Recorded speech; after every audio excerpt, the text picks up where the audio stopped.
एशक्लोरीशिया coli E coli overview अवलोकन। जी हाँ, E coli जिसके विषय में हम लोगों ने अपने पिछले संस्करण में, पिछले पाठ में समझा था कि किस प्रकार से आपको जो जल प्रदान किया जाएगा वो शुद्ध होगा। लेकिन शुद्धता के कुछ पैरामीटर्स होते हैं। सबसे पहला है ई कोलाई। तो आइए मित्रों, हम इसको शुरू करते हैं कि ई कोलाई होता क्या है। नमस्कार मित्रों, आपका मित्र आर के तिवारी, हेल्दी माइंड एक्सपर्ट, जो आपके समक्ष इस प्रकार के बहुत सारे विभिन्न बिंदुओं को रखता है जो आपके जीवन को स्वस्थ बना सके। अभी तक बहुत सारे परिवारों को स्वस्थ बनाने के उपरांत मैंने यह निर्णय लिया है कि आपको अधिक से अधिक अच्छे कंटेंट दूंगा ताकि अधिक से अधिक लोग लाभान्वित हो सके। और जी हाँ, यदि आप इस चैनल पे पहली बार आए हैं तो आपसे निवेदन है कि इसे सब्सक्राइब अवश्य कीजिएगा, बेल आइकॉन अवश्य दबाइएगा ताकि आपको आने वाला जो भी वीडियो है उसकी नोटिफिकेशन मिल सके। तो आइए अपना सफर प्रारंभ करते हैं। ई कोलाई बैक्टीरिया आमतौर पर स्वस्थ लोगों और जानवरों की आंतों में रहते हैं। ई कोलाई के अधिकांश प्रकार हानि रहित होते हैं या अपेक्षाकृत संक्षिप्त दस्त का कारण बनते हैं, लेकिन ई कोलाई 0157 औसतन H7 जैसे कुछ उपभेदों से पेट में गंभीर ऐंठन, खूनी दस्त और उल्टी हो सकती है। आप दूषित पानी या भोजन से ई कोलाई के संपर्क में आ सकते हैं, विशेष रूप से कच्ची सब्जियां और अधपका ग्राउंड बीफ। स्वस्थ वयस्क आमतौर पर ई कोलाई 0157 औसतन H7 के संक्रमण से एक सप्ताह के भीतर ठीक हो जाते हैं। छोटे बच्चों और बड़े वयस्कों में गुर्दे की विफलता का जीवन धमकी देने लगता है, अर्थात उनके जो गुर्दे में समस्या होती है वह इससे विकसित हो जाती है और इससे उनको एक बड़ा जोखिम होता है। अब लक्षण क्या होते हैं? ई कोलाई 0157 के संकेत और लक्षण। H7 संक्रमण आमतौर पर बैक्टीरिया के संपर्क में आने से 3 या 4 दिन बाद शुरू होता है, लेकिन एक सप्ताह से अधिक के संपर्क में आने के एक दिन बाद ही आप बीमार हो सकते हैं। संकेतों और लक्षणों में क्या शामिल, आइए देख लेते हैं। पहला है अतिसार, जो हल्के और पानी से लेकर गंभीर और खूनी तक हो सकता है। पेट में ऐंठन, दर्द को मतलब मीठा मीठा दर्द होता है इसके अंदर। कुछ लोगों में मतली और उल्टी जैसी समस्या दिखती है। डॉक्टर को कब दिखाना है? जी हाँ, डॉक्टर तो आपको इम्पोर्टेंट होते ही हैं। अपने चिकित्सक से संपर्क करें यदि आपका दस्त लगातार गंभीर या खूनी है। अगर ये समस्या है तो आपको डॉक्टर से संपर्क करना होगा। और मैं एक बात आपके सामने यहीं पर रखना चाहूंगा, हमारे सभी चिकित्सक इस विषय में जानते हैं, लेकिन वो अपने जो उनके पास रोगी आते हैं उनको इस विषय में कभी वो नहीं बताते हैं, क्योंकि ये बहुत गंभीर विषय है, किंतु उनको यह बताने में संकोच होता है कि ई कोलाई के चलते आप बीमार हैं, क्योंकि उनकी अपनी अलग ही पद्धति होती है। आगे चलते हैं। अब कुछ कारण होते हैं। ई कोलाई के केवल कुछ उपभेद दस्त को ट्रिगर करते हैं। E coli 0157 H7 strain E coli के एक समूह से संबंधित है जो एक शक्तिशाली विष पैदा करता है जो छोटी आंत की परत को नुकसान पहुंचाता है। इससे खूनी दस्त हो सकता है। जब आप बैक्टीरिया के इस प्रकार को ग्रहण करते हैं तो आपको ई कोलाई संक्रमण हो सकता है। कई अन्य रोग पैदा करने वाले जीवाणुओं को विपरीत ई कोली संक्रमण का कारण बन सकता है, भले ही आप केवल थोड़ी मात्रा में निगलें। इस वजह से आप ई कोलाई द्वारा थोड़ा अधपका हैमबर्गर खाने से या दूषित पूल के पानी को निगलने से बीमार हो सकते हैं। अब यहाँ पर मैं आपके साथ एक बात साझा करूंगा। यहाँ पर दूषित पूल का अर्थात कुछ लोग जो तालाबों का पानी पी लेते हैं, नदियों का पानी जो कि दूषित हो चुके पी लेते हैं, तो उससे ई कोलाई उनके जीवन में प्रवेश कर सकता है। किंतु जैसा कि मैंने आपको पिछले जो हमारा संस्करण था उसमें एक बात बताई थी कि आपके पास जो जल जो संसाधन उपलब्ध हैं, जहां से आपके पास जल, जो समितियां आपके पास जल जो प्रदान कर रही हैं, वह भी कभी कभी संक्रमित पानी से मिल जाता है, और कभी आपके घर में अचानक जो पानी आता है उसमें संक्रमण के कीटाणु हो जाते हैं, तो आपको इस बैक्टीरिया से वहां पर भी संक्रमण हो सकता था, इससे आपको प्रभावित, आप इन्फेक्टेड हो सकते हैं। जोखिम से संबंधित स्रोतों में दूषित भोजन का पानी और व्यक्ति संपर्क शामिल है। जी हाँ, यह संक्रमण जो होता है, ये जो इन्फेक्शन होता है, व्यक्ति से, मतलब एक व्यक्ति दूसरे व्यक्ति पर भी जा सकता है, क्योंकि जिस पानी को हम पी रहे हैं उसी से भोजन भी पका रहे हैं, तो भोजन में भी ये चीज सम्मिलित हो सकती है। दूषित खाना, ई कोलाई संक्रमण होने का सबसे आम तरीका है दूषित भोजन खाने से होता है, जैसे ग्राउंड बीफ। कुछ लोग जो मांसाहारी होती है उनके लिए है, जब मवेशियों का वध किया जाता है और उन्हें संसाधित किया जाता है, तो उनकी आंतों में मौजूद ई कोलाई बैक्टीरिया मांस पर मिल सकते हैं। ग्राउंड बीफ कई अलग अलग जानवरों के मांस से मिला, जिससे स्तन दूषण का खतरा बढ़ जाता है। अपेक्षाकृत दूध, एक अपश्चरीकृत, अर्थात आप ये जानते हैं जो दूध होता है, हम अगर किसी भी, जैसे गाय से, भैंस से या बकरी, जिसका भी हम दूध पीते हैं, जो गाय का ये थन दे जो दुग्ध उपकरण जो होता है, वो ई कोलाई बैक्टीरिया कच्चे दूध में मिल सकते हैं। थन के ऊपर भी गंदगी लगी होती है, उससे आपके अंदर ये संक्रमण आ सकता है। तो इसकी दो विधियां होती हैं।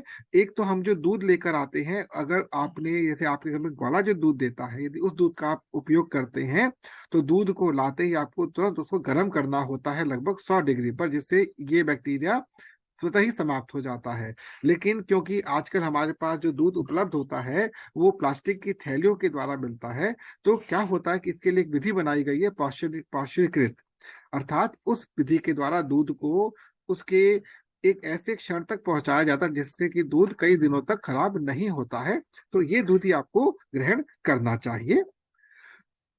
ताजा उत्पादन, मवेशी फार्मों में अफवाह उन खेतों को दूषित कर सकता है जहां ताजा उपज उगाई जाती है, जहां कुछ सब्जियां जैसे कि पालक और लहसुन विशेष रूप से इस प्रकार के संदूषण के प्रति संवेदनशील हैं। तो मित्रों, आगे चलते हैं इसी के अंदर हम। अब पानी, जैसे कि हम लोग इस पानी को ही जानना चाह रहे थे मेन, क्योंकि पानी से ही भोजन का भी बहुत बड़ा संबंध होता है। मानव और पशुओं का मल जमीन की सतह के पानी को दूषित कर सकता है, जिसमें धाराएं, नदियां, झीलें और फसलों की सिंचाई के लिए इस्तेमाल किया जाने वाला पानी भी सम्मिलित है।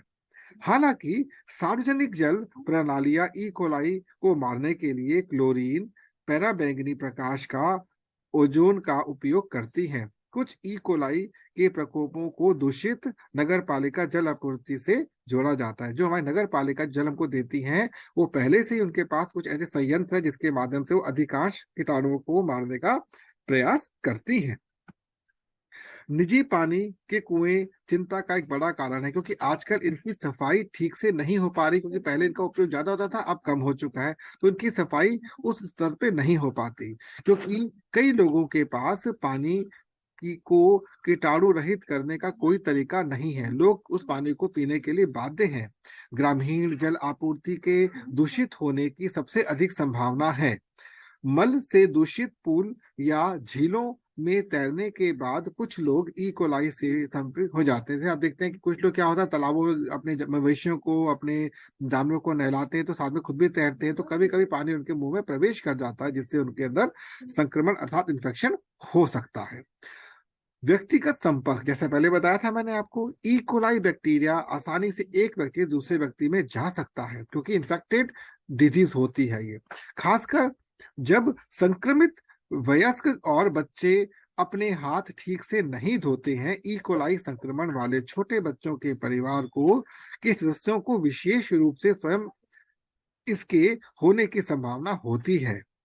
काउंटी मेलों में, पेंटिंग, चिड़ियाघरों में और खलिहानों में जाने वाले बच्चों के बीच इसका प्रकोप हो सकता है। जो बच्चे मान लीजिए किसी फार्म हाउस में, किसी चिड़ियाघर वगैरह में पेंटिंग वगैरह करते हैं, जितनी चीजें करते हैं, इसके माध्यम से ये भी चीज आपके जीवन में प्रवेश कर सकती है। अब जोखिम इसमें क्या है, जो सीरियस इश्यूज कौन कौन से हैं। ई कोलाई बैक्टीरिया से के संपर्क में आने वाले किसी भी व्यक्ति को प्रभावित कर सकता है, लेकिन कुछ लोगों में दूसरों की तुलना में समस्याएं विकसित होने की संभावना अधिक होती है। जोखिम कारकों में क्या क्या चीज शामिल, आइए देखते हैं। आयु, आयु जो होती है महत्वपूर्ण होती है। छोटे बच्चों और बड़े वयस्कों को ई कोलाई के कारण होने वाली बीमारियां और संक्रमण से अधिक गंभीर जटिलताओं का अनुभव होने का अधिक खतरा रहता है। कमजोर प्रतिरक्षा प्रणाली, जिसकी इम्यून सिस्टम जिसको हम लोग कहते हैं, प्रतिरोधक क्षमता कहते हैं, वो भी इसका एक बहुत बड़ा कारण होती है। जिन लोगों की प्रतिरक्षा प्रणाली कमजोर अर्थात वीक इम्यून सिस्टम होता है, ठीक है, एड्स से या कैंसर के इलाज के लिए दवाओं से या अंग प्रत्यारोपण की अस्वीकृति को रोकने के लिए ई कोलाई के सेवन से बीमारी होती, जो उसमें हम लोग मेथड यूज करते हैं एड्स और कैंसर जैसी बीमारियों के अंदर, उससे भी ये बीमारी आपके जीवन में प्रवेश कर सकती है, उसकी संभावना अधिक रहती है। कुछ प्रकार के भोजन का सेवन करना, जोखिम भरे खाद्य पदार्थों में अधपका हैमबर्गर, जो हम बर्गर बहुत शौक से खाते हैं, वो सम्मिलित है। अपशिष्ट दूध, मतलब दूध जो कि आपका लंबे समय तक रखा हुआ, हम उसको सेवन कर लेते हैं। सेब का रस या साइडर और कच्चे दूध से बनी मुलायम चीजें, जी हाँ, ये सभी चीजें जो होती है भोजन में अगर आपके सम्मिलित है तो इससे थोड़ा सतर्क रहना चाहिए। वर्ष का समय, हालांकि यह स्पष्ट नहीं है क्यों यूएस में अधिकांश ई कोलाई संक्रमण जून से सितंबर के बीच में ही होते हैं, लेकिन वहां पर कुछ ऐसा होता है कि इस समय अवधि में इसके संक्रमण बढ़ जाते हैं। पेट के एसिड के स्तर में कमी, पेट का जो एसिड, आप जानते हैं हमारे पेट में एक एसिड बनता है, ठीक है, तो ये बहुत सारे लोगों पित्त की समस्या जो होती है उस कारण से एसिड की कमी हो जाती है। तो पेट का एसिड ई कोलाई के खिलाफ कुछ सुरक्षा प्रदान करता है, जिसका इम्यून सिस्टम में एक बहुत बड़ा पार्ट होता है आपके पेट में जो एसिड बन रहा है, ठीक है। यदि आप पेट के एसिड को कम करने के लिए दवाएं लेते हैं, जैसे कि एसोमेप्राजोल, नेक्सियम, पेटोप्राजोल, लेसोप्राजोल और ओमोप्राजोल, तो आप ई कोलाई संक्रमण के जोखिम को बढ़ा सकते हैं। अब जटिलताओं की बात थोड़ी सी कर लेते हैं। आपने दवाई देख ली, कौन कौन दवाई जब लेते हैं सामान्य तौर पर, तो आप उनसे भी जो इससे प्रभावित हो सकते हैं, क्योंकि आपका एसिड जो बनने की जो श्रृंखला, जो प्रक्रिया, वो कम हो जाती है। अधिकांश वयस्क, स्वस्थ वयस्क ई कोलाई बीमारी से 1 सप्ताह के भीतर ठीक हो जाते हैं। जी हाँ, जो वयस्क होते हैं वो इसमें जल्दी ठीक भी हो जाते हैं। कुछ लोग, विशेष रूप से छोटे बच्चों और बड़े वयस्क, हेमोलिटिक यूरेनिक सिंड्रोम नामक गुर्दे की विफलता का जीवन जो उसको परेशानी देने वाला रूप विकसित कर लेते हैं। कुछ लोगों में ये, क्योंकि अगेन जहां बताया था मैंने आपको, आपका जो इम्यून सिस्टम होता है उस पर निर्भर करता है, तो वो इससे जटिलता से प्रभावित भी हो सकते हैं। अब निवारण की बात कर लेते हैं। कोई भी टीका या दवा आपको ई कोलाई आधारित बीमारी से नहीं बचा सकती। आप ध्यान रखिएगा, कोई भी टीका, हम लोग जो टीके लगाते घूमते हैं ना, उससे कुछ नहीं होता। हालांकि शोधकर्ता संभावित टीकों की जांच कर रहे हैं। ई कोलाई के संपर्क में आने के अपने अवसर को कम करने के लिए झीलों या पूलों से पानी निकलने से बचें, क्योंकि देखिए आज वो सफाई उनमें नहीं रह गई, पानी दूषित हो चुका है। जैसा मैंने पिछली बार बताया था कि पानी हमारा हर जगह पर दूषित हो चुका है, तो उसको पीने से आप बचें। अपने हाथों को अक्सर धोएं, जोखिम भरे खाद्य पदार्थों से बचें और क्रॉस संदूषण से सावधान रहें। तो मित्रों, तो आपने ये जाना कि हमारा किस प्रकार से हम इससे बचाव कर सकते हैं। अब जोखिम बड़ा खाद्य पदार्थ कौन कौन सा हो सकता है, जो आपका सबसे प्रिय हैमबर्गर को जब तक पकाए, तब जब तक कि वो 160 फ़ारेनहाइट यानी 71 डिग्री सेल्सियस तक गर्म ना हो जाए, ठीक है। गुलाबी दिखाए, मतलब जो उसमें एक रंग गुलाबी रंग आ जाता है, उसके बाद ही उसको आप खा सकते हैं। अच्छी तरह से किया जाना चाहिए, लेकिन रंग यह जानने के लिए एक अच्छा मार्गदर्शक नहीं है कि मांस पक चुका है। जैसे हम लोग यहाँ पर मांस की बात भी की जा रही है, जो मांस को पकाते हैं कि ब्राउन हो गया, हम खा सकते हैं, वो कोई अच्छा सूचक नहीं है। ठीक है। अब मांस खासकर अगर ग्रिल्ड पूरी तरह से पकने से पहले भूरा हो सकता है। मांस थर्मामीटर का उपयोग यह सुरक्षित करने के लिए करें कि मांस को उसके सबसे मोटे बिंदु पर कम से कम 160 फ़ारेनहाइट अर्थात 71 डिग्री तक गर्म किया जाए। पाश्चुरीकृत दूध, जूस और साइडर पिए। कमरे के तापमान पर रखे किसी भी बॉक्स या बोतल बंद रस को पाश्चुरीकृत किया जा सकता है, भले ही लेबल ऐसा ना कहे। किसी भी अपाश्चुरीकृत डेयरी उत्पादों का रस से बचें। जिसको इस प्रक्रिया से नहीं गुजारा जाता उससे बचें। ये ध्यान रखने वाली बात होती है। आप कभी डिब्बा बंद कोई रस वगैरह लेते हैं तो उसपे इसका विशेष निर्देश लिखा होता है कि इसको किस प्रकार से आप तक पहुंचाया गया है। कच्चे उत्पाद को अच्छी तरह से धो लें। धुलाई उत्पाद सभी ई कोलाई से छुटकारा नहीं पा सकते, विशेष रूप से पत्तेदार साग में जो बैक्टीरिया को खुद को संलग्न करने के लिए कई स्थान प्रदान करते हैं। सावधानी पूर्वक धोने से गंदगी दूर हो जाती है और बैक्टीरिया की मात्रा कम हो सकती है। तो उपज के चिपनी जो उपज के ऊपर चिपकी रहती है वो हट जाती है। अब क्रॉस प्रदूषण से बचे, इसका क्या मतलब होता है? बर्तन धोना। हम सभी लोग जो बर्तन धोते हैं उस पर भी विशेष ध्यान देना होता है। ताजा उपज या कच्चे मांस के संपर्क में आने से पहले के बाद जो हम लोग यूज करते हैं उस चाकू को, काउंटर डिप्स को, कटिंग बोर्ड और गर्म साबुन को पानी से धोएं। अच्छी तरह से गर्म साबुन के पानी से धोएं ताकि वो चीज साफ हो सके।